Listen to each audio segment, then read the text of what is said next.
प्रसन्नवदनं ध्यायेत् सर्वविघ्नोपशान्तये अखण्डमण्डलाकारं व्याप्तं येन चराचरं तत्पदं दर्शितं येन तस्मै श्रीगुरवे नमः।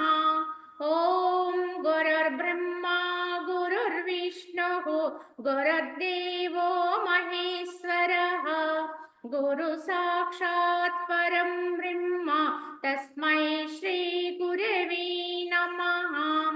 वन्दे परब्रह्म चिदात्मकं सद्वन्दे गुरुं शान्तमुमेशमीशं वन्दे शिवानन्द गुरुप्रवीरं वन्दे सदाज्ञानपि वन्दनीयान् अनन्तसुखदातारमखण्डानन्दविग्रहं दयालुमतिसन्तुष्टं वन्देऽहं मम सद्गुरुं रागादिरोगान् सततानुषक्ता न शेषकाया प्रवृता न शेषान् औत्सुक्यमोहारतिदान् जिघ्राना यः पूर्ववैद्याय नमोऽस्तु तस्मै यः पूर्ववैद्याय नमोऽस्तु तस्मै।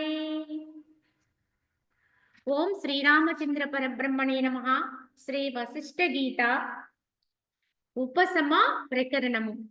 ఇందు మనము సిద్ధులు పలుకుతున్నటువంటి విధంగా సిద్ధ గీత అనేది చెప్పుకుంటున్నాం. జనక మహారాజు ఈ సిద్ధులందరూ కూడా వారిలో వారు గీతాలుగా ఆలపించుకుంటుండగా, వారు మాట్లాడుకుంటుండగా జనకుడు ఆలపించినటువంటి విధానమే ఈ సిద్ధ గీత. ఇందులో కొంతమంది సిద్ధులు పలుకుతున్న విధానం అంతా కూడా తెలియచేసుకున్నాం. మరికొంతమంది సిద్ధులు ఎలా అనుకుంటున్నారు ఏమని అంటే, ఆది యందు అకారమును అంతమందు అకారమును కలిగినటువంటి అహం అంటే నేను అను పదమును ముఖ్య అర్థ అంటే లక్ష్యార్థమైనది సమస్త చరాచర రూపములుగా స్థితి కలిగి ఉన్నది లేక అకారం ఆదిగా కలిగి హకారం అంతమును కలిగి ఉన్న సమస్త వర్ణ సముదాయముచే ఏర్పడినటువంటి శాస్త్రాది సమస్త శబ్దజాలమందును స్థితి కలిగి ఉన్నదియు నిరంతరము సోహం అనేటువంటి అజపా గాయత్రి మంత్రమును శ్వాసోచ్ఛ్వాసములు ద్వారా జపించినది లేక నిరంతరము నేను అనేటటువంటి అనుభవ రూపముతో స్ఫురించేది అయినటువంటి ప్రత్యేగాత్మను మేము ఉపాసించుచున్నాము అన్నారు. ఇక్కడ సిద్ధులు వారు మాట్లాడుకునే విధానములో ఆత్మను ఉపాసిస్తున్నామని చెప్పడానికి ఆ ఆత్మతత్వాన్ని అనేక విధాలుగా వర్ణించి చెప్తున్నారు. ఏమంటున్నారు వీళ్ళు అంటే, ఆది యందు అంటే మొదట అకారము, అంతమందు హకారము, అహం అహం అంటే ఈ అహం అనేది నేను, అహం బ్రహ్మాస్మి అంటే నేను బ్రహ్మమునై ఉన్నాను కనుక అహం. ఈ ఆది అంతమునందు ఆ హా అనే అక్షరాలు కలిగినటువంటి ఈ అహానికి అసలైన అర్థం ఏదో. ఇప్పుడు మనం అనుకునే అర్థం ఏమిటి? ఈ దేహాన్ని అహం నేను అనుకుంటున్నాం, ఈ దేహ భావనతో ఉంటున్నాం కావున ఇది అహంకారము అన్నారు దీన్ని. ఎందుకంటే కానటువంటి నాది కానటువంటి ఈ దేహాన్ని ఈ జడాన్ని నాది అనుకుంటున్నాము కనుక అహంకారం అయ్యింది. కానీ అహం ఉండొచ్చండి, అహం ఉండాలి, కానీ దేని యందు ఉండాలో దాని యందు ఉండాలి. అహం బ్రహ్మాస్మి బ్రహ్మమునందు అహం నేను బ్రహ్మమును అనేది అహం. కానీ అలా ఉండవలసిన అహాన్ని తీసుకొచ్చి దేహానికి వర్తింప చేసుకుంటే అది అహంకారం అవుతుంది. ఇది ఉండకూడని అహంకారం. కానీ ఉండవలసింది ఏమిటి? బ్రహ్మము. అహం బ్రహ్మాస్మి బ్రహ్మమునై ఉన్నాను. కావున ఈ యొక్క అహం అనే పదానికి అసలైనటువంటి అర్థం దేనికి వర్తిస్తుందో, దాని లక్ష్యార్థం ఏదైతే ఉందో అది అంతరమునందు ఉన్నటువంటి బ్రహ్మమునకు వర్తిస్తుంది, ఆత్మకు వర్తిస్తుంది ఆ పదం. కనుక ఏదైతే అహం అనే పదానికి లక్ష్యార్థమై ఉన్నదో అటువంటి ఆత్మని, అలాగే సమస్త చరాచర రూపములుగా స్థితి కలిగి ఉన్నది. ఈ యొక్క చూడబడేటువంటి దృశ్య జగత్తులో చరములు అచరములు అంటే కదిలేవి కదలనివి ఎన్నో ఉన్నాయి ఈ సృష్టిలో. కానీ అన్నింటి యందును కూడా ఒక్కటే స్థితి కలిగి ఉన్నది, వ్యాపకమై ఉన్నది. ఏదైతే అన్నింటి యందు చరాచరములంతటి యందు కూడా స్థితి కలిగి ఉన్నదో అట్టి ఆత్మను భజిస్తున్నాము. ఇంకా ఇంకా దానికి అర్థం చెప్పుకోవాలంటే ఆ హ తెలుగు అక్షరాలు వర్ణమాలని గుర్తిస్తే ఆతో ప్రారంభమవుతుంది. అలానే హ అనేటువంటి అక్షరంతో పూర్తవుతుంది. ఈ ఆకి హాకి మధ్యలో ఉండేటువంటి అక్షరాలన్నిటినీ కూర్చుకుని మనకున్నటువంటి సకల శాస్త్రాలు కూడా, ఈ యొక్క సకల శాస్త్రాల్లో ఉండేటువంటి ఏదైతే నిగూఢం చేయబడి ఉందో ఈ జ్ఞానం అంతా కూడా ఈ ఆకి హాకి మధ్యలో ఉండే అక్షరాలతో కూడిక, ఈ అన్నిటి అక్షరాలతో కూర్చే అన్ని రకాలైనటువంటి శాస్త్రాలని కూడా మనకి ఇవ్వడం జరిగింది. కావున అటువంటి అన్ని శాస్త్రాల యొక్క అంతరార్థం ఏదైతే ఉందో, శాస్త్రం కాదు, శాస్త్రం దేని గురించి చెప్పిందో అదే ఆత్మతత్వం. కావున సమస్త శబ్దజాలమందును కూడా స్థితి కలిగి ఉన్నది. అదే విధంగా నిరంతరం కూడా సోహం సోహం సోహం అంటే మనము మన యొక్క శ్వాస ద్వారా గాలిని పీలుస్తూ ఉచ్ఛ్వాస నిశ్వాసములు. ఇది ఎవ్వరు చెప్పక్కర్లేదండి, ఎవ్వరు ఉపదేశం చేయక్కర్లేదు. ఈ మంత్రాన్ని ఎల్లప్పుడూ జరుగుతూ ఉంటుంది. జన్మకు వచ్చామంటే జన్మతః పుట్టుకతో నే అభ్యాసమైపోయేటువంటి మంత్రం ఇది. ఈ మంత్రం యొక్క జపం ఉంటేనే ఆ యొక్క జీవుడు అంటే ఆ జీవి ప్రాణంతో ఉన్నట్టు లెక్క. కావున పుట్టుకతోనే వచ్చినటువంటి మంత్రం ఇది. సోహం అంటే ఉచ్ఛ్వాస నిశ్వాసములతోటి, ఈ యొక్క ఉచ్ఛ్వాసంతో గాలిని పీల్చుకోవడం, నిశ్వాసంతో గాలిని బయటికి వదలడం. ఇది అసలు మొట్టమొదట ప్రారంభం పుట్టగానే మొదలయ్యేది ఇదేనండి.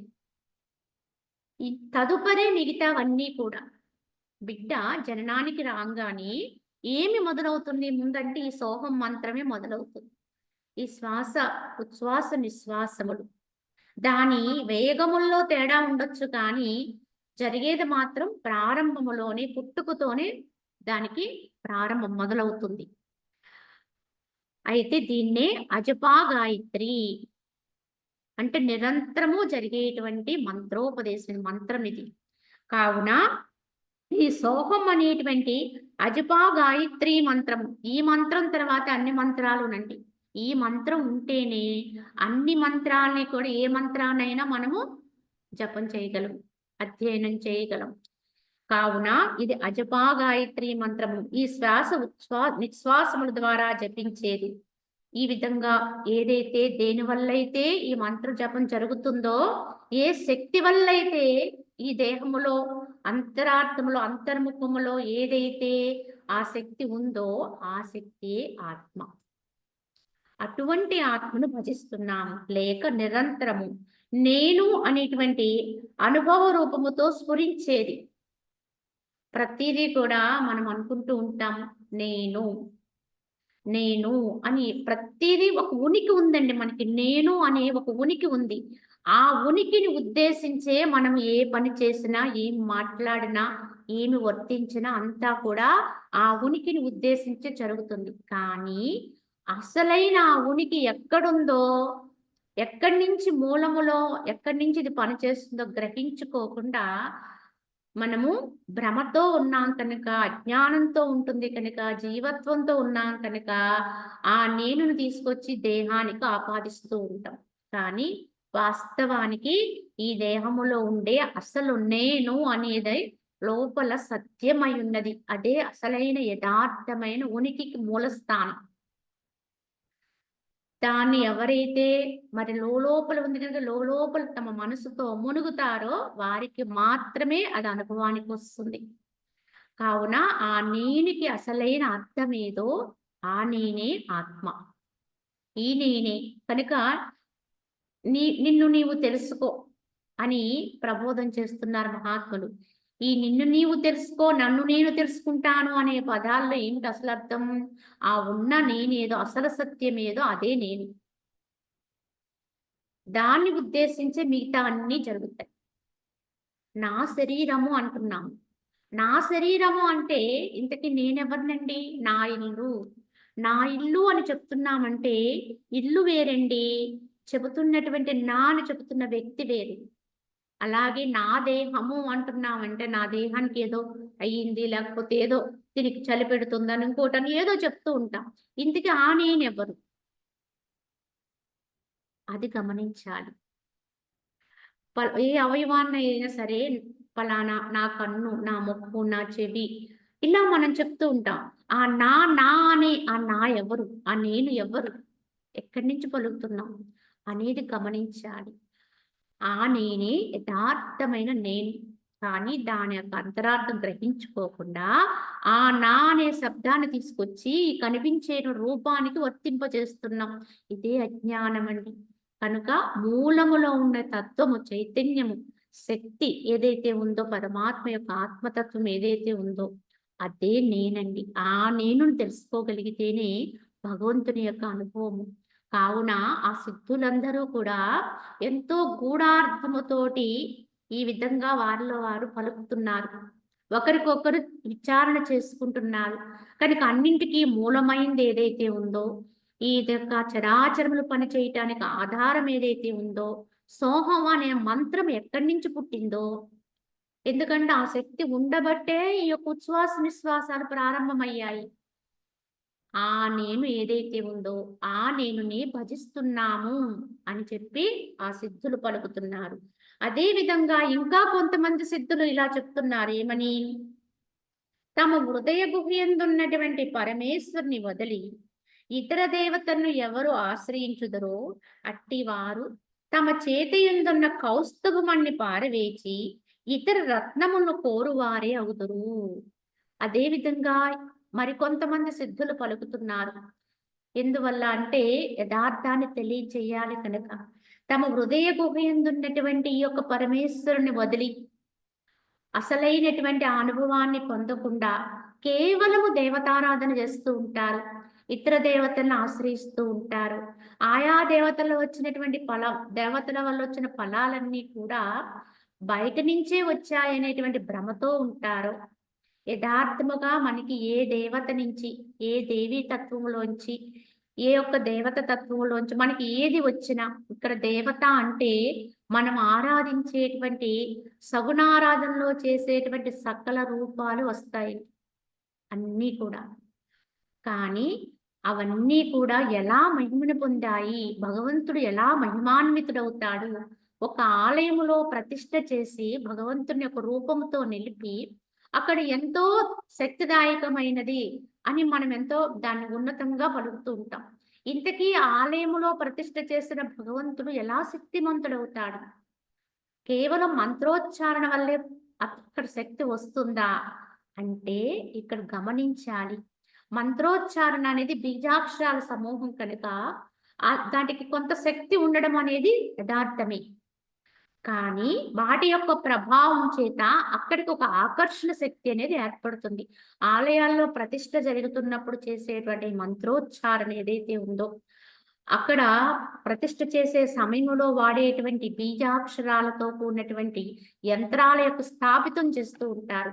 వాటి ప్రభావం చేత కొంత ఆకర్షణ అనేది జరుగుతూ ఉంటుంది. కానీ ఆ ఆలయంలో ప్రతిష్ఠ చేసిన ఆ దేవుడు చాలా మహిమాన్వితుడు ఎలా అవుతాడు అంటే ఎవరి వల్ల అవుతాడు అంటే ఆ దేవుణ్ణి ఎవరెవరైతే ఆరాధిస్తున్నారో, ఎవరెవరైతే భక్తి చేస్తున్నారో వారి వారి యొక్క భక్తి ప్రభావం వల్లే, వారి యొక్క భావన యొక్క ప్రభావం వల్లే అక్కడ ఉండేటువంటి ఆ స్వామికి అంత మహిమ వస్తుంది. ఏ ఆలయమైనా అంతేనండి. ఏ ఏ ఆలయమైనా సరే అది ఉన్నతమైనది, గొప్పదైనది, అది చాలా ఫేమస్ అండి అంటారు. అంటే ఎక్కువ ఎవరైతే జనాలు భక్తితో అక్కడికి వెళుతూ ఉంటారో, వారి వారి భావాలను అనుసరించి భజిస్తూ ఉంటారో, అది ఇంకా 10 మందికి అందుతూ ఉంటుంది. అలా అది మహిమాన్వితం అవుతుంది. కానీ అది గమనించక మనం ఏమనుకుంటామంటే, అది అక్కడ ఉన్నటువంటి ఆ దేవుడి నుంచే వచ్చిందేమని ఒక భ్రమతో ఉంటాం. భక్తి చేయగలిగిన వాళ్ళు లేకపోతే, భక్తితో ఉండగలిగినటువంటి భక్తులు ఉండకపోతే భగవంతుడికి మహిమే లేదండి. అలాగే ఉన్నతమైనటువంటి శిష్యులు లేకపోతే గురువుకు కూడా ఏ రకమైనటువంటి ప్రభావం ఉండదు. ఒక గురువైనా, ఒక ఆశ్రమం ఉద్ధరింపబడాలన్నా, ఒక దేవాలయం ఉద్ధరింపబడాలన్నా, ఏదైనా సరే అక్కడికొచ్చే వారి యొక్క మనోభావాన్ని బట్టి, వారిలో ఉండేటువంటి ఉత్తమ తత్వాన్ని బట్టే అది ఉన్నతమవుతూ ఉంటుంది. ఇది గమనించాలి. కావున అంతరములో యథార్థముగా తమకి తాముగా ఎవరైతే అనుభవాన్ని పొందుతూ ఉంటారో, భగవంతుని యొక్క అనుభవాన్ని పొందుతూ ఉంటారో, అట్టివారు ఎక్కడున్నా వారి ప్రభావం అందరి మీద పడుతుంది. ఎందుకంటే వారే నడిచే దేవుళ్ళండి చెప్పాలంటే. భూమి మీద నడిచేటువంటి శ్రీ మహావిష్ణువే అన్నారు. ఎవరైతే భగవంతుని యొక్క అనుభవంతో, అనుభూతితో ఉంటూ ఉంటారు నిరంతరం, వాళ్ళు ఇల మీద నడిచేటువంటి శ్రీ మహావిష్ణువే, భగవంతుడే. అంత గొప్ప స్థితిలో ఉంటారు. అటువంటి భగవద్భక్తులు ఉండేటువంటి పరిసరాలన్నీ కూడా పవిత్రమైపోతూ ఉంటాయి. అటువంటి భక్తులు ఎక్కడైతే భజిస్తూ ఉంటారో, ఏ ఆలయాన్ని అయితే సందర్శిస్తూ ఉంటారో, అక్కడక్కడ ఆ మహిమ అనేది చేకూరుతూ ఉంటుంది. ఇవే మనకున్న పుణ్యక్షేత్రాలు, తీర్థక్షేత్రాలన్నీ ఇలానే వచ్చాయండి. ఎందరో మహానుభావులు ఆ చోట తపస్సు చేసి వారి యొక్క సాధనా క్రమాన్ని ఉత్తీర్ణత చేసుకునేటువంటి విధానంలో ఉన్నందువల్లే ఆ క్షేత్రాలన్నీ పవిత్రమయ్యాయండి. మీరు ఎక్కడ గమనించండి, ఏ క్షేత్రంలో అయినా పలానా ఋషి తపస్సు చేశారు ఇక్కడ, పలానా ఆయన ఇక్కడ ఎంతో ప్రతిష్ఠతో ఉన్నారు, ఇలా అని చెబుతూ ఉంటారు. వారి వల్ల ఇది ప్రతిష్ఠ జరిగింది ఇక్కడ, ఇట్లా చెబుతూ ఉంటారు. ప్రతి దాని వెనుక ఒక కథ ఉంటుందండి, ఒక ఇతిహాసం. ఒక మహానుభావుడి యొక్క విధానములోనే ఆ పుణ్యక్షేత్రం ఉద్ధరింపబడుతూ ఉంటుంది. అలాగే ప్రాచీనమైనటువంటి క్షేత్రాలైనా ఏవైనా సరే అక్కడ ఆ ప్రతిభ ఉంటేనే ఉన్నతమవుతూ ఉంటాయి. అలానే అక్కడికి వెళ్ళేటువంటి భక్తులు కూడా ఎంత ఉన్నతంగా ఉంటారో, ఉత్తమ భక్తితో ఉంటారో అంతంత ఆ క్షేత్రం కూడా మహిమాన్వితం అవుతుందండి. గమనించండి, ప్రాచీనమైనటువంటి ఆలయాలు ఎవ్వరు వెళ్ళకపోతే దానికి గుర్తింపు లేదండి. కానీ దాన్ని ఉద్ధరించి 10 మంది, 100 మంది, 1000 మంది వెళ్ళారనుకోండి, ఆ దేవాలయం ఉన్నతమైంది. ఎలా అయింది అంటే, అది భక్తుల యొక్క భక్తి వల్లే అది ఉద్ధరింపబడుతుందనేది గమనించాలి. ఇదే విషయాన్ని సిద్ధులు పలుకుతూ తమ అంతరములో ఉండేటువంటి ఆ హృదయ గుహయందు ఉన్నటువంటి పరమేశ్వరుని యొక్క అనుభవాన్ని పొందటానికి ఎవరైతే ఇచ్చగించరో, అంటే దాని వైపు వెళ్లకుండా కేవలము దేవతలను మాత్రం ఆశ్రయించి ఉంటారో, అట్టివారు తమ చేతి యందు ఉన్నటువంటి కౌస్తుభమణిని పాడివేసుకుని విడిచిపెట్టేసి ఏవో రత్నాలు కావాలని తిరుగుతున్నట్టే. కౌస్తుభమణి అంటే అతని మేలుమనమాట. ఇంక రత్నం అంటే ఇంక అంతకంటే గొప్పది ఇంక లేదనమాట. అంత ఉన్నతమైనటువంటి రత్నము లాంటి కౌస్తుభమణి తమ అంతరములో ఉన్నా దాన్ని గుర్తించకుండా, గమనించకుండా, అనుభవం తెచ్చుకోకుండా, ఎందుకంటే నీకు బయట ఆలయాలు సందర్శించిన అనుభూతి అనేది ఎక్కడి నుంచి వస్తుంది అంటే లోపల నుంచి రావాలి. నీకు భక్తి చక్కగా మధుర భక్తిలోకి వెళ్ళిపోయావు, నీకు తన్మయత్వం వచ్చింది. తన్మయత్వం వస్తే ఆ ఆనందం ఎక్కడొచ్చింది? లోపలే వచ్చింది. అలానే ఆ వచ్చినటువంటి ఆనందం వల్లే ఈ శరీరానికి గగుర్పాటు కలుగుతుంది, ఆనంద బాష్పాలు వస్తాయి, రకరకాల అనుభూతులు వస్తాయి. కానీ అంత చర్య ఎక్కడ జరగాలి? అంతరములోనే జరగాలి. లోపల ఆ భావశుద్ధి లేకపోతే, ఆ పరమ భక్తి లేకపోతే కేవలం బయట ఉన్న విధానం వల్ల ఎవ్వరికేమీ రాదండి. అలా వస్తే దర్శించిన ప్రతి ఒక్కరికి రావాలి. ఎన్నో దేవాలయాలు అందరూ దర్శిస్తూ ఉంటారు. మనం ఎంతో ఆర్భాటంగా, ఎంతో విధానములో అలంకరణ చేస్తూ ఉంటాం అనేక విధాలుగా. అక్కడి నుంచే మనకు అనుభవం వస్తే ఎవరు దర్శించినా వారికి అనుభూతులు రావాలి. కానీ రావండి. ఏ కొద్ది మందికి వస్తూ ఉంటాయి. ఎందుకు వస్తున్నాయి? వారికి మాత్రమే ఎందుకు వస్తున్నాయండి అంటే, అది వారిలో ఉన్న భావనండి. వారి యొక్క అంతరములో ఉండే భావశుద్ధి, ఆ తన్మయత్వం, భక్తి భావన. కావున అలా పొందుతూ ఉంటారు. అది గమనించకుండా మనకి బయట నుంచి వచ్చిందని పోగులో ఉంటాము. కావున ఎవ్వరు ఎక్కడ ఏది చేసినా లోపల మాత్రం తప్పనిసరిగా దాని పట్ల పరమభక్తి, భక్తి యోగులు అంటే భక్తి ఉండాలి, జ్ఞానం ఉండాలి. తద్వారా మనకి లోపలే అనుభవం అవుతూ ఉండాలి. గమనించండి, ఇది గమనించుకుని మనం ఎప్పుడైతే ఉంటాం, అంతకే జ్ఞానము భక్తితో కూడి ఉండాలి. జ్ఞానం కలిగి ఉండాలి. అప్పుడే ఆ భక్తి చేస్తే అది ఉన్నతమవుతుంది. అప్పుడు అది పరిమళంతో ఉంటుంది. జ్ఞానము లేని భక్తి కేవలం ఉన్నామండి. బయట మాత్రమే తిరుగుతున్నాం. ఆలయాలు సందర్శిస్తున్నాం, వెళుతున్నాం, మాలలు అర్పిస్తున్నాం, ఏదో చేస్తున్నాం. కానీ లోపల అంతరములో జ్ఞానం లేదండి. సత్యం తెలియదు, అనుభూతి లేదు. అప్పుడు మనం అర్పించేది ఏదైనా సరే అవన్నీ కూడా ఒక ప్లాస్టిక్ పువ్వులు, అంటే కాగితపు పువ్వులు లాంటివి అవుతాయి మనం ఏమి ఇచ్చినా. కానీ మధుర భక్తితో కూడి అంతరములో నిజమైన యథార్థమైన తత్వం తెలిసి జ్ఞానం కలిగి అప్పుడు మీరు ఎక్కడ ఏది చేసినా ఎలా ఉన్నా అది ఎంతో పరిమళంతో కూడి సహజమైనటువంటి పుష్పాలతో పరిమళంతో ఉన్న వాటితో అర్చిస్తే ఎలా ఉంటుందో అలా ఉంటుందండి. కావున భగవంతుడికి మనము పెట్టేటువంటి అనేక రకాల అలంకారాలు ఇవేవీ కోరదండి. కానీ ఏం కోరుతారు? ఎంత శ్రద్ధతో ఉన్నావు, ఎంత భక్తితో ఉన్నావు. ఎందుకంటే అవన్నీ చేయాలంటే ముందు వీరికి శ్రద్ధ ఉండాలి, భక్తి ఉండాలి. అందుకే సగుణారాధన కూడా అంగీకరించారు. ఎందుకు అంగీకరించారంటే లోపల లేనిది బయటికి ఎవరు చేయరండి. లోపల భగవంతుని పట్ల ఎంతో ప్రేమ ఉండి, ఆరాధ్య భావన ఉండి, ప్రియత్వ భావన ఉంటేనే బయట కూడా అదే శ్రద్ధ కనపరుస్తారు. కానీ అంతరములో లేనటువంటి భక్తి బయటికి ఎలా కనపడుతుందండి? కనపడదు.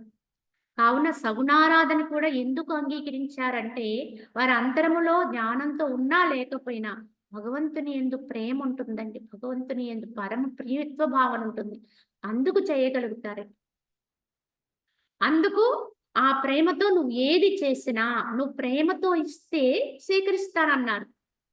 నువ్వు ఏమి ఇచ్చేవనేది ప్రశ్న కాదు, ఎంత విలువైనది ఇచ్చావనేది ప్రశ్న కాదు. కానీ ఎంత భక్తితో, ఎంత ప్రేమతో. అంటే ప్రేమతో ఇవ్వాలంటే ఏమి కావాలి? మనస్సు ప్రేమతో నిండిపోవాలి. ప్రేమతో ఇవ్వడం అంటే ఆ భావన ఎక్కడ పుడుతుందది? మనసులోనే పుడుతుంది ఆ ప్రియత్వ భావన. అలా ఎవరైతే మరి ఎంతో ప్రియత్వంగా ఆ పరమాత్మకు సమర్పిస్తారో అప్పుడు అది క్రమేపీ జ్ఞానానికి పొందుతుంది. పరాకాష్ఠ స్థితి. భక్తే పరాభక్తి అవుతుందండి. అందుకే నవవిధ భక్తులని చెప్పి భక్తిని కూడా సమర్థించారు. భగవంతుడికి ఎప్పుడు నువ్వు ఏదో చేస్తున్నా అన్నట్టుగా ఉన్నంత వరకు మనకి భగవంతుడికి ఏమి సంబంధం ఉండదు.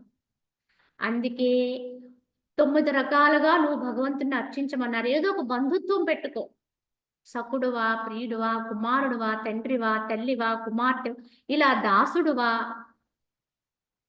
దాస్యం చేసిన ప్రభువా, భగవంతుడు ప్రభువు నేను దాసుణ్ణి అన్నట్టుగా, కుమారుడుగా, అలాగే తల్లిగా, నువ్వు తల్లి అవ్వచ్చు, భగవంతుడు బిడ్డ అవ్వచ్చు, లేదా భగవంతుడు తండ్రి అవ్వచ్చు, నువ్వు బిడ్డ అవ్వచ్చు. కానీ ఏదో ఒక అనుబంధం మాత్రం ఉంటేనే ఆ మధుర భక్తి అనేది ఫలిస్తుందండి. అది లేకుండా కేవలం చేశామనుకోండి అది ఉన్నతం కాదు. ఇలా ఎవరైతే ఇలా మధురంగా ఈ భావనతో, ఈ బంధంతో చేస్తూ ఉంటారో అది సగుణారాధన అయినప్పటికీ కూడా క్రమేపీ అది పరాభక్తి అవుతుందండి. జ్ఞానం వస్తుంది తప్పకుండా. వచ్చి తాను ఆరాధించేటువంటి అదే భగవంతుణ్ణి అన్నింటిలోనూ చూడగలిగి, అందరిలో చూడగలిగేటువంటి పరాభక్తి. భక్తి అనేది సామాన్యంగా ఉంటుంది. అది సామాన్య భక్తి. కేవలము ఒక్క చోట మాత్రమే దైవాన్ని దర్శించడం అనేది సామాన్య భక్తి అండి. కానీ అదే దైవత్వం ఈ విగ్రహానికి మాత్రమే పరిమితం కాదు. ఎందుకంటే నా దేవుడు, నా యొక్క ప్రభువు అనుకునే ఆయన్ని కేవలం ఒక్క చోటికి పరిమితం చేస్తే అదేమవుతుందంటే చాలా చిన్నదవుతుంది. సంకుచితత్వం అది.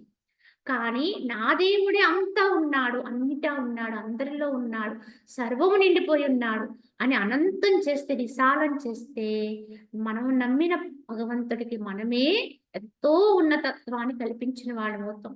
కావున భక్తి అనేది భక్తి సామాన్య భక్తిగా ఉండకూడదు. అది పరాభక్తి.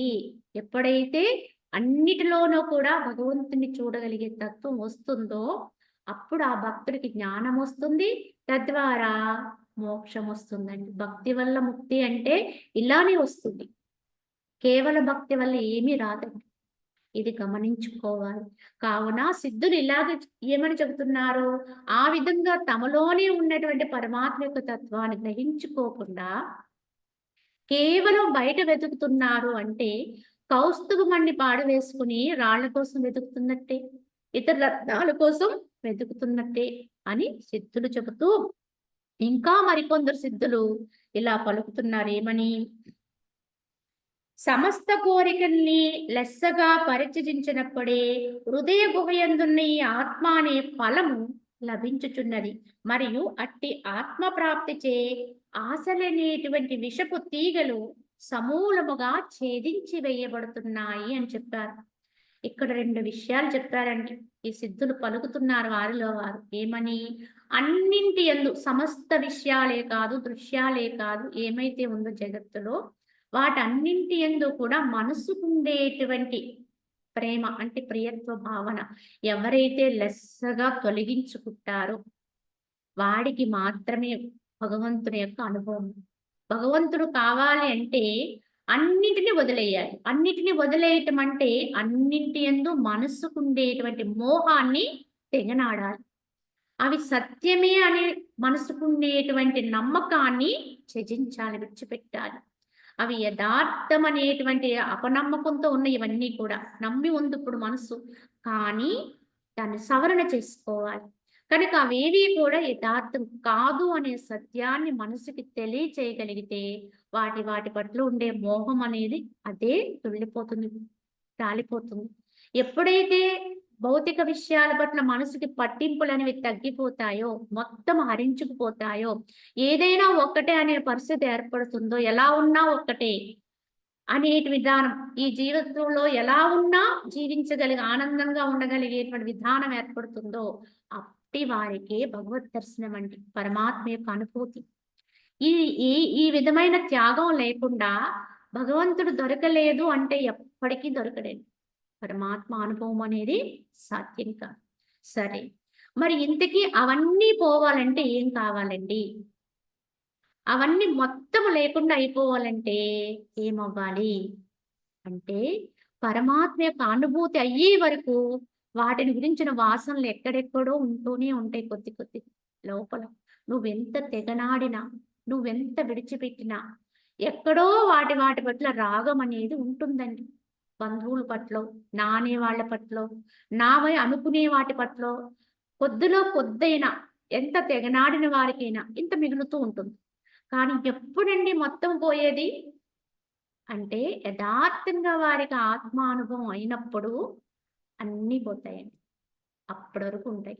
మరి ఏది ముందండి? అవన్నీ వదిలితేనే భగవద్ అనుభూతి. భగవద్ అనుభవం వస్తేనే అవన్నీ పోతాయి. ఇందులో ఏది ముందు ఏది వెనకండి? చీకటి తొలగితేనే వెలుగొస్తుంది, వెలుగొస్తేనే చీకటి పోతుంది. ముందు చీకటి పోవాలా లేదా వెలుగు రావాలా అని ప్రశ్న వేసుకుంటే రెండు ఏకకాలంలో జరగాలి. ఒకవైపు నుంచి చీకటి తొలుగుతూ ఉంటుంది, రెండో వైపు నుంచి వెలుగు రేఖలు వస్తూ ఉంటాయి. ఏదో క్షణంలో పూర్తిగా వెలుగు, పూర్తిగా చీకటి అదృశ్యమైపోతుంది. అదే విధంగా సాధకుడు కూడా నిరంతరము కూడా ఒకవైపు నుంచి వీటన్నిటినీ పక్కకి మనసుతోటి వైదొలుగుతూ ఉండాలి, వీటి నుంచి విడిచిపెడుతూ ఉండాలి. వాటి పట్ల అల్పత్వ భావన అనేది దాంతో ఉంటూ ఉండాలి. రెండో వైపు నుంచి యథార్థమైనటువంటి పరమాత్మయందు, ఆత్మయందు నిశ్చల తత్వాన్ని పెంపొందించుకుంటూ ఉండాలి. దానికి తగిన విధానములో సాధనా క్రమంలో ఉంటూనే వీటిని మనసుతోటి త్యాగం చేసుకుంటూ ఉండాలి. ఇలా చెయ్యగా చిరకాల అభ్యాసము చెయ్యి. హఠాత్తుగా ఎవ్వరికీ రాదండి. తెల్లవారడం కూడా హఠాత్తుగా అయితే ఎప్పుడూ తెల్లవారదండి, క్రమంగానే తెల్లవారుతుంది. కొద్దిగా వెలుగు రేఖలు వస్తూ ఉంటాయి, చీకటి పోతూ ఉంటుంది. కానీ ఒక్క నిమిషంలో మాత్రము ఎప్పుడో చీకటి పూర్తిగా తొలగిపోతుంది, వెలుగు వచ్చేస్తుంది. అలానే మానవ జీవన విధానములో కూడా మనలో కూడా అజ్ఞానము తొలగుతూ ఉండాలి, జ్ఞానం అనే దాన్ని ఆహ్వానిస్తూ ఉండాలి. ఒకవైపు నుంచి ఈ భౌతికమైనటువంటి విధానం పట్ల ఉండేటువంటి మనసుకుండే సక్తతనంతటినీ కూడా ఎక్కడికక్కడ తెగనాడుతూ పట్టింపు లేని విధానంలోకి తీసుకెళ్తూ ఉండాలి. రెండో వైపు నుంచి అదే మనస్సుని ఏకీకృతం చేసి పరమాత్మకు అర్పణ చేస్తూ ఉండాలి. అన్యదా శరణము నాస్తి త్వమేవ శరణం మమ అనేటువంటి మంత్రానికి అర్థంతో కూడి మనసుని అర్పణ చెయ్యాలి. కేవలం మాటతో అంటే సరిపోదండి. కనుక నువ్వు తప్ప నాకు ఇంక అన్యంబు లేదన్నట్టుగా ఎవరైతే నువ్వు ధ్యానం చెయ్యి, ఎలా చెయ్యి, ఎక్కడుండు, జ్ఞానంతో ఉండు, ఈ పూర్తి శరణాగతి ద్వారా మాత్రమే నిన్ను నువ్వు అర్పణ చేసుకుంటే మాత్రమే పరమాత్మ యొక్క అనుభవం అండి. అంతవరకు ప్రాప్తించేదే లేదు. కావున ఈ రెండు సమకాలములో ప్రయత్నం చేస్తూ ఉండాలి.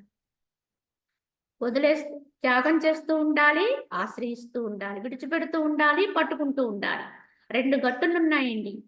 మధ్యలో ఒక అగాధం. ఈ గట్టు మించి ఆ గట్టు మీదకి వెళ్ళాలి.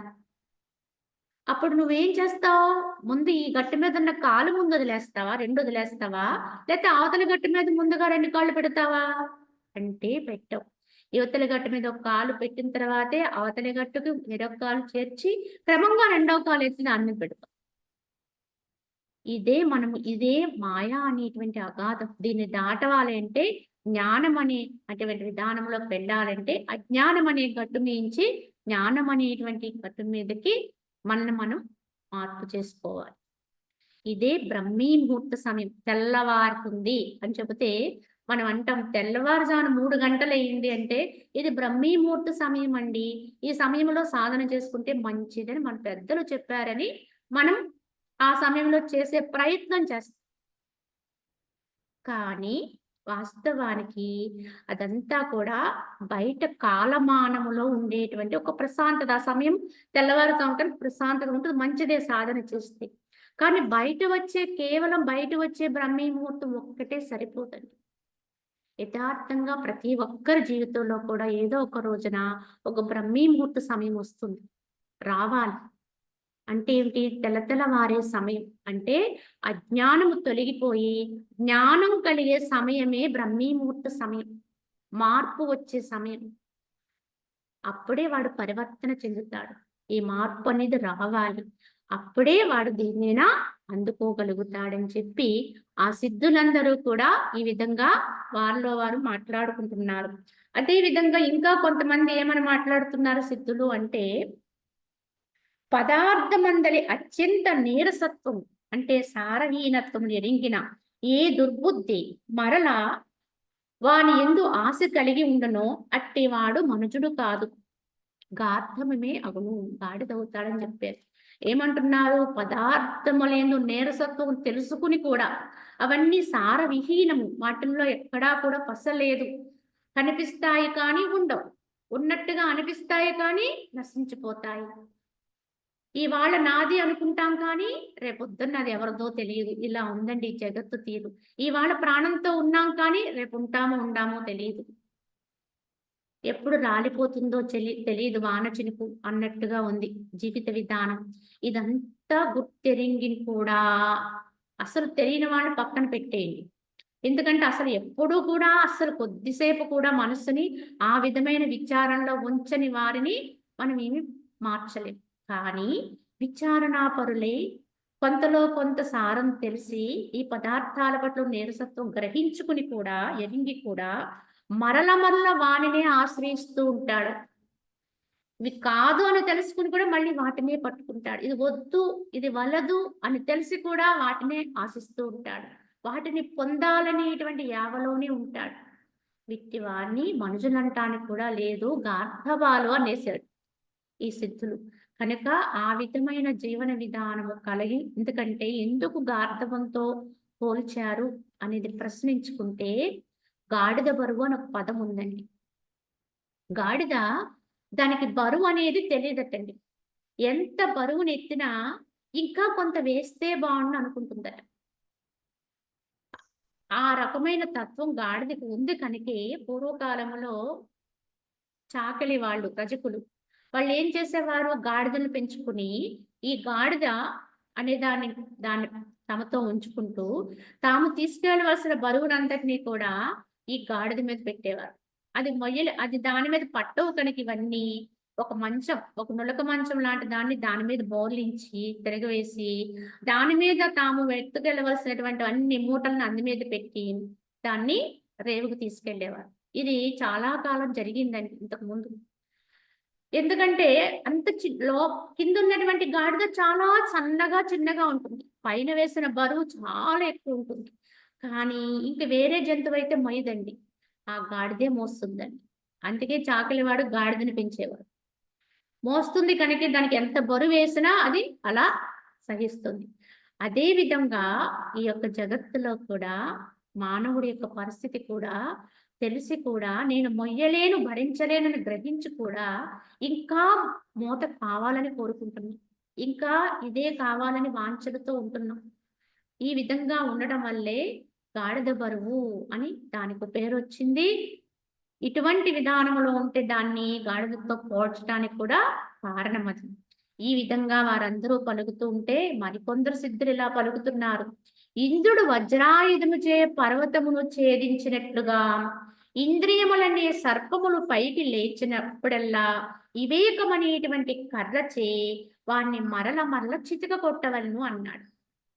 ఎందుకంటే ఈ యొక్క సిద్ధులు మాట్లాడుకుంటున్నారు కనుక వాళ్ళు ఇతిహాసాన్ని గుర్తు చేసుకున్నారు. ఒకానొకప్పుడు ఈ పర్వతాలన్నిటికీ కూడా రెక్కలుండేవటండి. ఈ రెక్కలుండడం వల్ల ఈ పర్వతాలన్నీ కూడా అహంకరిస్తూ ఉండేవి. మేము చాలా గొప్పవాళ్ళము అని. అహంకారంతో ఉండి అవి లేవాలనుకున్నప్పుడు ఆకాశంలోకి లేచి ఎగిరిపోతూ ఉండేవి. ఈ విధానములో ఉండడం వల్ల పర్వతాల యొక్క ఈ రకమైన ప్రవర్తన వల్ల చాలా మందికి ఆ రకరకాల హాని సంభవించేది.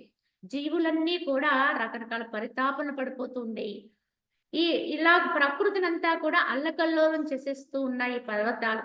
అప్పుడు వీటి అహంకారాన్ని ఎలా రూపుమాపాలా అని దేవతలందరూ కూడా విచారణ చేసి చివరికి ఇంద్రుడికి ఒక ఆయుధాన్ని ఇచ్చి ఆ ఆయుధము చేత ఈ పర్వతాల రెక్కలన్నీ కూడా ఖండించాలని ఒక నిర్ణయానికి వచ్చారు.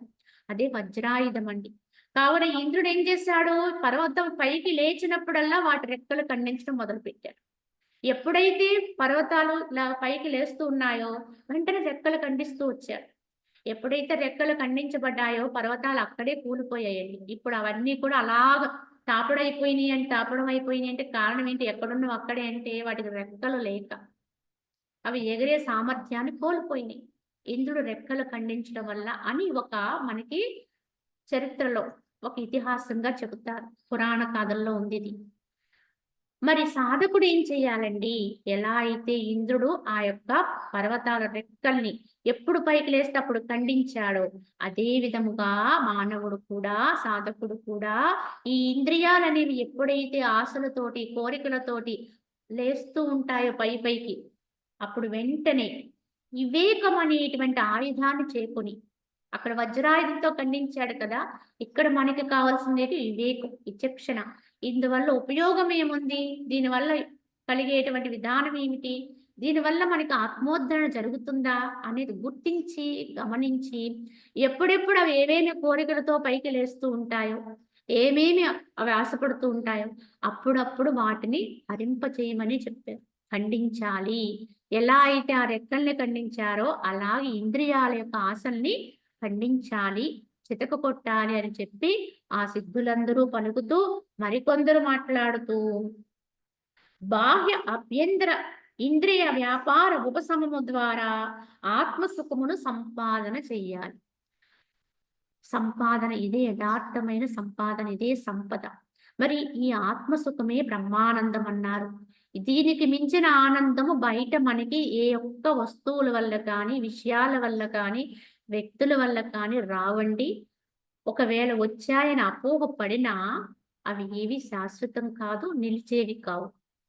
కావున ఇది బాహ్యము అభ్యంతర ఇంద్రియ వ్యాపారం. మరి ఎలా లభిస్తుంది ఉత్తమ సంపద, ఉత్తమమైన ఆనందం ఎలా మనకి లభ్యమవుతుంది అంటే బయట లోపల కూడా ఇంద్రియ వ్యాపారం ఉంటుందండి. ఇంద్రియాలు బయటకి చరిస్తే బయట బాహ్యములో వర్తన, అంతరములో వాటి వెనుకాల ఉండేటువంటి శక్తి ఏదైతే ఉందో వాటికి వచ్చేటువంటి సంకల్పాలు, ఆశలు ఏవైతే ఉంటాయో అది అంతర వ్యాపారం. ముందు అంతరములోనే ప్రారంభమవుతుంది ఏదైనా, తదుపరే బాహ్యానికి వస్తుంది. కనుకనే బాహ్య అభ్యంతర ఇంద్రియ వ్యాపారాలన్నింటినీ కూడా ఎవరైతే ఉపశమింప చేసుకుంటారో, నెమ్మదిగా అణచగలుగుతారో, ఉపశమనం అంటే దాన్ని యథాస్థానాన్ని తెచ్చుకోగలుగుతారో, అటువంటి స్థితి ద్వారా మాత్రమే ఆత్మసుఖము అనేటువంటి సంపద దొరుకుతుంది. అంతే తప్ప ఇంద్రియాన్ని వదిలేస్తే ఎప్పటికీ ఆత్మానందాన్ని అనుభవించలేం. కావున ఈ మనస్సహితమైనటువంటి ఇంద్రియ నిగ్రహం అనేది కలిగి ఉండాలి అని చెప్పారు. ఆ ఆత్మసుఖం ఎటువంటిదండి అంటే, దాని సంపద అని ఎందుకన్నారంటే, అది పరమ పవిత్రమైనది. ఉపశమముతో కూడిన వాని యొక్క ఉత్తమ చిత్తము ఎలా ఉంటుందో చెబుతూ, కట్టెలు లేని అగ్ని వలె లెస్సగా శమించిపోవును. ఉపశమం అయిందా అంటే ఏంటి? చల్లారిపోవడం. ఎలా అయితే మండేటువంటి అగ్నిలో కట్టెలు తీసివేసామనుకోండి, కట్టెలు తొలగిస్తే ఆ అగ్ని నెమ్మదిగా అలాగే నెమ్మదిల్లిపోతుంది. అలా అవ్వాలండి ఈ మనస్సు. కావున ఉత్తమ చిత్తము కట్టెలు లేని అగ్ని వలె లెస్సగా శమించిపోవు. అట్లు శమించిన మనస్సు కలవారికి సుఖరూపమగు తన ఆత్మస్వరూపమున చిరకాలము ఉత్తమ స్థితి లభిస్తుంది. ఎవరికైతే ఈ ఇంద్రియ మనోవ్యాపారములు ఇలాగ శమించిపోతాయో, అటువంటి శమించిన మనసు కలిగిన వారికి ఈ సుఖరూపమైనటువంటి తన ఆత్మస్వరూపములో చిరకాలము నిశ్చల తత్వం ఏర్పడుతుంది, నిశ్చల స్థితి. అలా శమించలేదనుకోండి, ఒకవేళ ఆ యొక్క ఆత్మసుఖం అనేది ఏదైనా ఇంత పిసర లభించినట్లు అనిపించినా వెనువెంటనే అది అదృశ్యమే.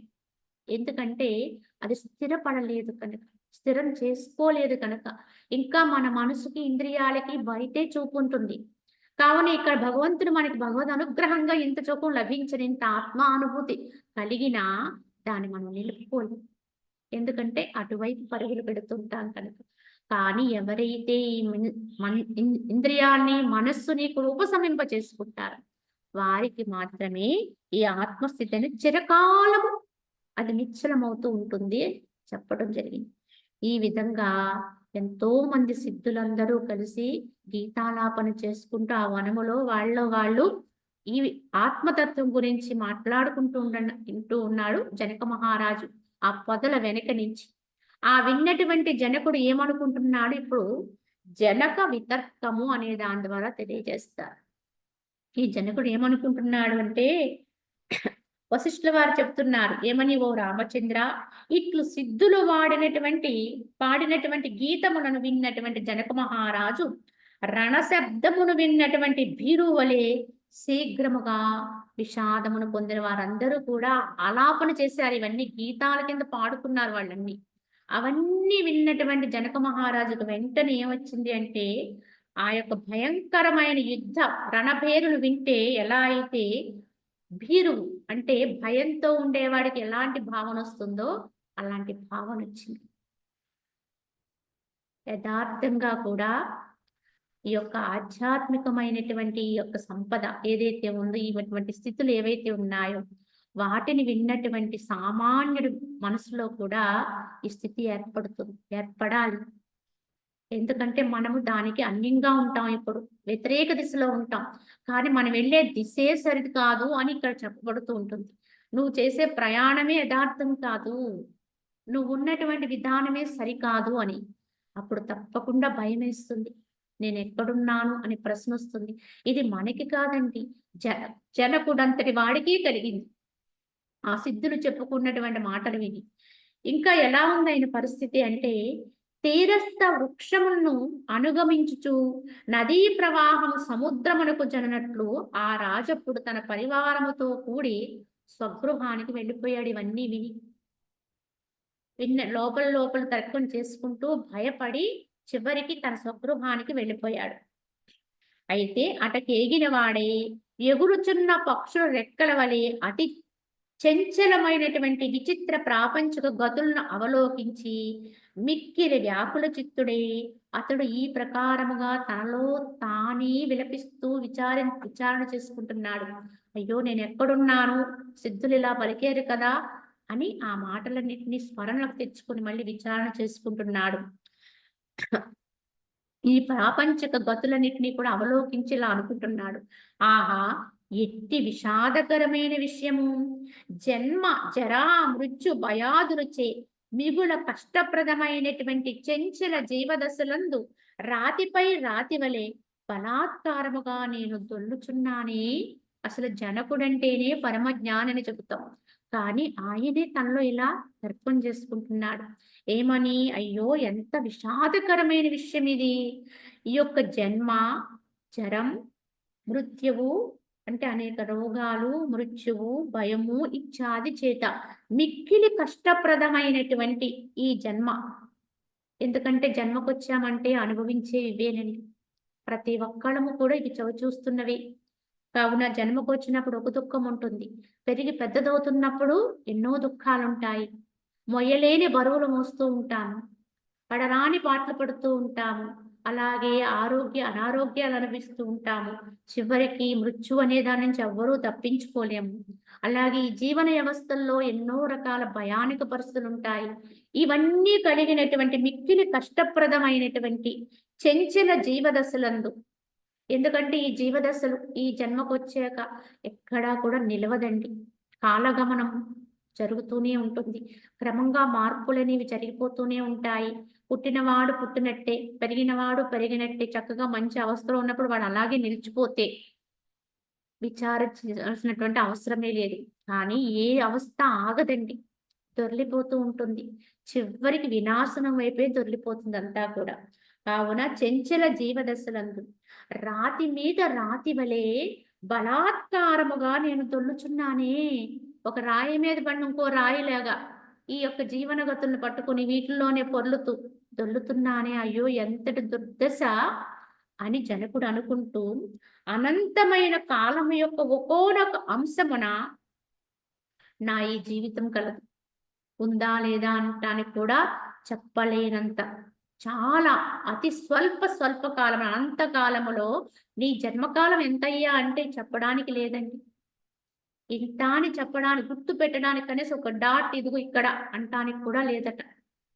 అంత కాలం అనేటువంటి పరిమాణం అంత గొప్పది, అనంత కాలం. కావున అలాగ నా ఈ జీవితం కలదు కదా. అట్టి స్వల్పకాల జీవితమునందు ఆశ కలిగి ఉన్నటువంటి ఈ అధముడకు నాకు ధిక్కారముగాక. అయ్యో! ఇంత గుర్తించటానికి వీలు లేనంత స్వల్ప కాలాన్ని పట్టుకుని ఉన్నటువంటి జీవితం ఇది. ఈ జీవితమే శాశ్వతం అనుకుని దీన్ని పట్టుకుని దీని యందే ఆశలు పెంచుకుని ఉన్నటువంటి అధముడు నేను. ఇంతకాలము దాన్ని నమ్మి ఉన్నానే. అట్టి నాకు ధిక్కారమగుగాక అని తనకి తానే నిరసన చెప్పుకుంటున్నాడు. అలాగే ఈ నా జీవిత పర్యంతపు రాజ్యమును ఎంత మాత్రమై ఉన్నదిది. నేను చక్రవర్తినై ఉన్నానే, నాకు చాలా పెద్ద రాజ్యం ఉందనుకుంటున్నామే. ఈ రాజ్యాన్నంతటినీ కూడా పరిగణలో తీసుకున్నా ఆ యొక్క విశాలమైన అనంత తత్వం ముందు అసలు దీనికి చోటెక్కడుంది? ఎంత మాత్రం ఇది? ఎంత మాత్రమైనది? చాలా అల్పాతి అల్పము. ఎంత మాత్రము చేతనే నేను సంతుష్టున్నై నశించిన బుద్ధి కలిగిన వాని వలె, మూర్ఖుని వలె భావికాల దుఃఖ వినాశను గూర్చిన చింత లేక ఏల ఇట్లు పడి ఉన్నాను. ఇదేదో రాజ్యము, నేను ప్రభువుని కనుక నేను చాలా గొప్ప స్థితిలో ఉన్నాను అనుకుంటూ ఈ అల్పత్వంతో కూడిన దీన్ని పట్టుకుని ఇంత మాత్రము చేతనే నేను సంతుష్టున్నైపోయాను. ఇంకెంతకంటే ఏముంటుంది అనుకుంటున్నాను. కానీ దీనికి అసలు ఎక్కడా ఇంత విలువ లేదే అనంతతత్వం ముందు. ఆ విలువలేని దాన్ని పట్టుకొని నేనంత గొప్పవాణని భ్రమిస్తున్నానే. కావున నశించిన బుద్ధి కలిగిన వాని వలె భావి కాలంలో వచ్చి దుఃఖాల గురించి ఏమాత్రం విచారణ లేక దీనికి అంతం ఒకటుంది, తప్పకుండా దీని నుంచి విడివడిపోతాము, ఇదంతా నశించిపోతుంది అనే పరిజ్ఞానము లేక దీనిలో పడి పొర్లుతున్నానే. ఆది యందును అంతమందును నేను అనంత స్వరూపుడును. మధ్య ఈ అల్ప జీవితము ఉపాధి సంబంధము చేత తాత్కాలికముగా ఏర్పడిందే. కావున చిత్రమునందలి చంద్రుని నిజ చంద్రునిగా భావించి అద్దాన్ని గ్రహించు బాలకుని బలి అనాత్మ అయినటువంటి ఈ దేహాదుల యందు ఆత్మబుద్ధి కలిగి వ్యర్థముగా వాను యందు ఏల ధైర్యమును కలిగి ఉన్నాను, విశ్వాసం కలిగి ఉన్నాను అని ప్రశ్నించుకుంటున్నాడు. ఎందుకంటే ఆదిలో లేదు, అంతములో లేదు. పుట్టక ముందు, జననానికి రాకముందు ఈ దేహం కనపడలేదు. నేను అని చెప్పుకునేటువంటి ఈ యొక్క రూపము లేదు. అలాగే కొంతకాలము తర్వాత ఉండదు. మధ్యలో మాత్రమే మరి కనిపిస్తూ ఉంటుంది ఇది. బయటికి వ్యక్తమవుతూ ఉంటుంది. ఈ అల్ప జీవితము ఉపాధి సంబంధము చేత, ఈ దేహముతో కలిగిన సంబంధము చేత తాత్కాలికముగా ఏర్పడింది మెరుపు వలె. చాలా క్షణకాలములో ఎప్పుడు పుట్టిందో ఎప్పుడు రాలిపోద్దో తెలియనంత కాలములో ఇది వ్యక్తమవుతుంది. కావున దీన్ని పట్టుకుని నేను ఎలా ఉన్నానంటే, ఆ చిత్రపటములో కనిపించే చంద్రుడు చూసి ఈయనే నిజ చంద్రుడు, ఈయన నుంచి మనకి చల్లదనం వస్తుంది, కాంతి వస్తుంది అని భ్రమపడిన బాలకుడు వలె యథార్థంగా చిత్రపటములో ఉండే చంద్రుడి నుంచి ఏమొస్తుందంటే ఏమీ రాదు. అయినప్పటికీ కూడా ఆ బాలకుడి యొక్క అజ్ఞానం వల్ల వస్తుంది వస్తుంది అనుకున్నట్టుగానే నేను కూడా ఈ అనాత్మయైనటువంటి ఈ దేహాన్ని పట్టుకుని దీని యందు ఆత్మబుద్ధి కలిగి వ్యర్థముగా దీని యందు ఇంత విశ్వాసం కలిగి ఉన్నానే, ఇంత ధైర్యం కలిగి ఉన్నానే, అయ్యో నా విశ్వాసానికి ధిక్కారముగాక, ఎంత నమ్మకంతో ఉన్నాను, ఇది నేను అనుకుంటూ ఇటువంటి మూర్ఖపు భావనతో ఉన్నానే అని తను తానే నిందించుకుంటూ, దాని యందు నా బుద్ధి విశ్రాంతిని పొందగలుగునో అట్టి సత్యమైనటువంటియు అపరిచ్ఛిన్నమైనటువంటియు కృత్రిమమైనటువంటి వస్తువేదియు ఈ ప్రపంచమున లేదా అని ప్రశ్నించుకుంటున్నాడు. ఎందుకంటే దాని యందు నా బుద్ధి విశ్రాంతిని పొందగలుగును, ఇంక మళ్ళీ ఇంకొకటి పొందడానికి వేరే ఏమీ లేదు, ఇది తప్ప అనేటువంటి పదార్థం ఏదైనా ఉందా, వస్తువు ఏదైనా ఉందా ఈ జగత్తులో నేను ఆశ్రయించదగినది? అట్టి సత్యమైనటువంటిది అపరిచ్ఛిన్నం అంటే అది అనేకంగా విభజించడానికి వీలు లేనిది, ఏకమై ఉండాలి. అకృత్రిమం, ఇప్పుడు మనం అనుభవిస్తున్నవన్నీ కూడా కృత్రిమం అండి. కృత్రిమంగానే వీటన్నిటినీ కూడా మనం పెంపొందించుకుంటున్నాం. ఇవన్నీ కూడా మనం తయారు చేసుకున్నటువంటి ఒక ప్లాస్టిక్ పువ్వులు లాంటివో, కాగితం పూలు లాంటివో అటువంటివి మాత్రమే. ఇదంతా అకృత్రిమమే. కనుక ఇదంతా కృత్రిమము, అకృత్రిమం కావాలని కోరుకుంటున్నాడు జనకుడు. కనుక అకృత్రిమము అంటే అజన్యమైనటువంటి జన్మ లేనటువంటి వస్తువు ఏదైనా ఈ ప్రపంచంలో ఉందా? ఉంటే నేను దాన్ని ఆశ్రయించగలుగుతాను. అటువంటిది ఉందా? ఇంతవరకు తెలియక ఈ అల్పాతి అల్పమైన వాటిని పట్టుకుని ఉన్నానే అని జనకుడు అనుకుంటూ, ఎందుకంటే ఆయన విన్నటువంటి వాక్యాన్ని ఈ విధంగా ఆయన స్ఫురణలో తెచ్చుకుని తనలో తను మదన పడుతున్నాడు. ఇదేనండి నిధిధ్యాసనము, ఇది ఉండాలి. వినడం ఒక్కటనేది సరైన పద్ధతి కాదు. విన్నదాన్ని మననం చేయాలి. జనకుడు ఇంటికి వెళ్ళిపోయి తనలో తాను మననం చేసుకుని స్ఫురణకు తెచ్చుకుని చివరికి నిశ్చయానికి వస్తున్నాడు. ఇప్పటి వరకు తెలియక ఇలా ఉన్నాని, ఇప్పుడు నేను దేన్ని ఆశ్రయించాలి అని వెతుక్కుంటున్నాడు. సత్యవస్తువుగా ఆత్మ అజ్ఞాన దృష్టి యందు దూరముగా ఉన్నను, వాస్తవముగా సమీపంనే ఉన్నది ఎవడు. ఏలయన్నా అయ్యది నా మనసు ఎందే స్థితి కలిగి ఉన్నది. ఈ ప్రకారముగా నిశ్చయించి బాహ్య పదార్థముల భావాన్ని నేను లెస్సగా విడిచిపెడతాను. నిశ్చయించుకుంటున్నాడు ఏమని? ఇంతకీ అటువంటి ఆశ్రయించదగినటువంటి వస్తువు ఏదైనా ఉందా అంటే అది ఆత్మ ఒక్కటే, సత్య వస్తువు. కావున అటువంటి సత్య వస్తువైన ఆత్మ అజ్ఞానం లేక దృష్టి యందు దూరంగా ఎక్కడో ఉందనుకుంటున్నాం. కానీ అది దూరంగా లేదు, వాస్తవంగా అది అంతరములోనే ఉంది, సమీపముగానే ఉన్నది. ఎందుకంటే అయ్యది నా మనసు ఎందే స్థితి కలిగి ఉంది, నా అంతరములోనే ఉంది. ఈ ప్రకారముగా నిశ్చయించి ఆయన జనకుడు బాహ్య పదార్థముల భావాన్ని నేను లెస్సగా విడిచిపెడతాను, త్యజించి వేస్తాను అని చెప్పి నిశ్చయించుకుని జనుల యొక్క భోగము కొరకైన ధనార్జనాది ప్రవృత్తి రూప వేగము జలము యొక్క ఆవర్తనం వలె క్షణభంగురమై నస్వర ఫలదాయకమై దుఃఖ హేతువై ఉన్నట్లు నేటికి ప్రత్యక్షముగా చూడబడుచున్నది. అట్టిచో అట్టి విషయ సుఖముల ఎడల నాకు విశ్వాసమేలా. ఈ జనులు చేస్తున్నటువంటి విధానములు, ఈ జనులు భోగకాంక్షతోటి ఏవో అనుభవించాలనేటువంటి ఆశతోటి ఈ ధనార్జనాది ప్రవృత్తి కలిగి ధనాన్ని సంపాదన చేయాలి, ఇంకా భోగాలు పడాలి, బంధాలు పెంచుకోవాలనే విధానములో ఉన్నటువంటి ఈ ప్రవృత్తి యొక్క వేగం ఎలా ఉంది అంటే జలము యొక్క ఆవర్తనము వలె, అంటే జలములో ఏర్పడేటువంటి సుడిగుండం ఉంటుందండి, ఆ సుడిగుండం వలె క్షణభంగురమై నస్వర ఫలదాయకమై అదేది కూడా ఉన్నతమైన ఫలాన్ని ఇచ్చేది కాదు. క్షణములో ఉంటుంది, క్షణములో మాయమైపోతుంది. కొంతకాలం మాత్రమే ఉండేది. దుఃఖహేతువైనటువంటి దుఃఖహేతువై ఉన్నట్లు నేటికి కూడా ప్రత్యక్షముగా చూడబడుతున్నది. ఆనాడే కాదు ఈనాడు కూడా ఇదే వర్తింపచేసుకోవాలి. ఎప్పుడూ కూడా మనం చూస్తున్న ఈ జగత్తు, ఎందుకంటే జనకుడు ఎప్పటి కాలం వాడు. ఆయన నిర్ధారణ చేశాడది. కానీ ఆ నిర్ధారణ మనకి కాదు. మనకు మనం నిర్ధారణకు రావాలి. అయ్యో! ఈ జగత్తు తీరేమిటి? ఈ విషయాలేమిటి? ఈ వీటిలో మనం పడిపోయే విధానం ఏమిటి? ఎలా ఉంటున్నాము? దీని నుంచి బయటపడాలంటే మనం ఇప్పుడు ఏం చేయాలి? ఎలా ఉండాలి? అనే నిశ్చయము ఎవరికి వాళ్ళకే కలగాలి. కావున అట్టిచో అట్టి విషయ సుఖముల యెడల నాకు విశ్వాసం ఎందుకు అని చెప్పి జనకుడు ప్రశ్నించుకుంటూ, కావున ప్రతి సంవత్సరము, ప్రతి మాసము, ప్రతి దినము, ప్రతి క్షణమున మరల మరల ఏ విషయ సుఖములు కలుగుచున్నవో అవి అన్నియూ కూడా సంతాపమయములకు మహా దుఃఖములే అవుతున్నాయి కదా అని తీర్మానం చేసుకుంటున్నాడు.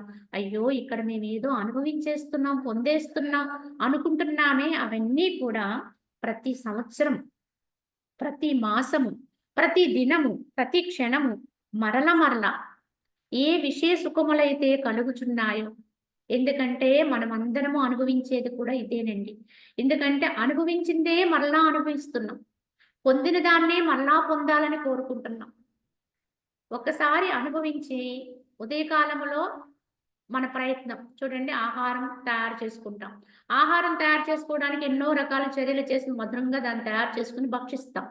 ఒక్కసారి ఆ చర్య అయిపోయిందనుకోండి, ఇంక పని లేదనుకోండి, హాయిగా ఉండొచ్చు.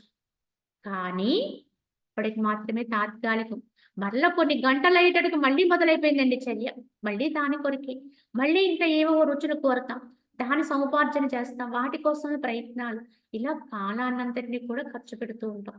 ఆహారమే కాదండి, వ్యవహారం, విహారం, అనేక విషయాలు ఎన్నెన్నో పొందుతూ ఉంటాం. కానీ ఎన్ని పొందినా అయిపోవడం అనేది లేదండి. మళ్ళీ కొత్తది. మళ్ళీ అదే మళ్ళీ పొందుతుంటాం. కొత్తది కూడా కాదు, పొందిన దాన్నే మరల అనుభవిస్తూనే ఉంటాం. కానీ మనకి ఎప్పటికి దాన్ని పట్ల విరక్తి మాత్రం రావడం లేదండి. ఎన్నిసార్లు తింటాం, ఎన్నిసార్లు ఉంటాం, ఎన్నిసార్లు పొందుతాం. ఈ ప్రతిసారి దాని పట్ల కాంక్షతో ఉంటున్నాం అది. నిన్న తిన్నదే కదా! కనుక ఈరోజు ఎందుకులే ఏదో ఒకటిలే అన్నట్టుగా అవ్వట్లేదు. ఇంకా కాంక్ష పెరుగుతూనే ఉంది. అనుభవించే కొలది కూడా కోరికలు అధికమవుతాయి తప్ప తగ్గవండి. ఉపశమనం పొందము. కావున ఆయా విషయ సుఖములు కలుగుచున్నవో అవన్నీయు కూడా సంతాపమయములే, మహా దుఃఖములే. ఇవి అనుభవం అవుతుంది. కావున ఇవాళ ఏదైతే కావాలి, కావాలి అని కోరి, కోరి పొందుతావో అది ఏదో ఒక రోజు నాటికి మనకి ఏదో రకంగా దుఃఖదాయకమయ్యే ప్రమాదం ఉంది. ఏ యొక్క బంధమైనా, విషయంతో ఉండేటువంటి దాంతో ఉండే సాంగత్యమైన, సఖ్తతైన ఏదైనా కోరి పెట్టుకుంటాం. అదే కావాలి, ఇలాగే ఉండాలి, ఇలాగే జరగాలి, అలాగే రావాలి, ఇన్ని రకాల ప్రయత్నాలు చేస్తాం. కానీ కొన్నాళ్ళు అయ్యేటప్పటికి పరిస్థితులు ఎలా మారతాయో ఎవరికీ తెలియదండి. ఏదైతే నువ్వు ఇంతగా వాంఛించి కోరావో, పొందావో అదే కొన్ని రోజులకి ఎప్పుడు అది తొలగుతుందా? ఎప్పుడు ఈ బంధము నుంచి విడిపడతామా? ఎప్పుడు దీని నుంచి పక్కకు వెళతామా? అన్నట్టుగా అయిపోయేటువంటి ప్రమాదం ఉందండి. ఇలా ఎన్నో విధానాలు ఎందరో జీవిత చరిత్రలు మనకు చెప్తూనే ఉన్నాయి. మన చుట్టూ చూస్తున్నాం. మనము అనుభవిస్తున్నాం. కావున ఇది గమనించుకుని, ఎందుకంటే భోగం అనేది కావాలనుకుంటాం. దానివల్ల ఏదో ఒక రోగాన్ని తెచ్చుకుంటాం. ఇప్పుడు ఎన్నో సౌకర్యాలొచ్చినియి కదా అని వాటి ప్రలోభంలో పడుతున్నాం. ఈ సౌకర్యాలన్నీ కూడా ఇప్పుడేమవుతుంది, మన జీవన విధానానికి ఒక విధంగా గొడ్డలి పెట్టి రకరకాల అసౌకర్యాల్లోకెళ్ళిపోతున్నాం. సౌకర్యాలు పొందుతున్నామనే భ్రాంతిలో పడి అసౌకర్యాన్నే తెచ్చుకుంటున్నాం. ఇలా మనకి జగత్తు తీర్థనని ఆలోచన చేస్తే జీవన విధానం ఎక్కడికో వెళ్ళక్కర్లేదండి. ఏ గ్రంథాల్లోనూ లేదు. మనం ఉండే విధానం, మన చుట్టూ ఉండేటువంటి ఈ ప్రకృతి, పరిసరాలు, ఈ యొక్క సమాజము, వీటిని బట్టే మనం ఆలోచన చేసుకుంటే చాలు. దాని నుంచి మనం పాఠాలు నేర్చుకుంటూ, కావున ఎక్కడ మనం ఉండాలి, ఏది శాశ్వతం, ఏది నిత్యం, ఏది సత్యం, కనుక దాని యందే మన యొక్క కాలాన్ని, మన మానసిక శక్తిని పూర్తిగా వినియోగించుకుందాం అనేటువంటి విధానం ఎవరికైతే ఏర్పడుతుందో వారే ముముక్షత్వంలోకి వెళ్ళిన వారు. అంటే భగవంతుని కొరకు అన్వేషణ ప్రారంభించిన వారని అర్థం. ఈ విధముగా ఎవరికి వాళ్ళమే తీర్మానం చేసుకోవాలని చెప్పి జనకుడు అంతటి వాడే తనలో తాను విచారణ చేసుకుని ఒక నిశ్చయానికి వచ్చాడండి. ఇక మిగతాది జనకుడు ఏ విధమైనటువంటి నిశ్చయంలో ఉంటాడనేది రేపటి భాగంలో తెలియజేసుకుందాం. హరి ఓం తస్సత్.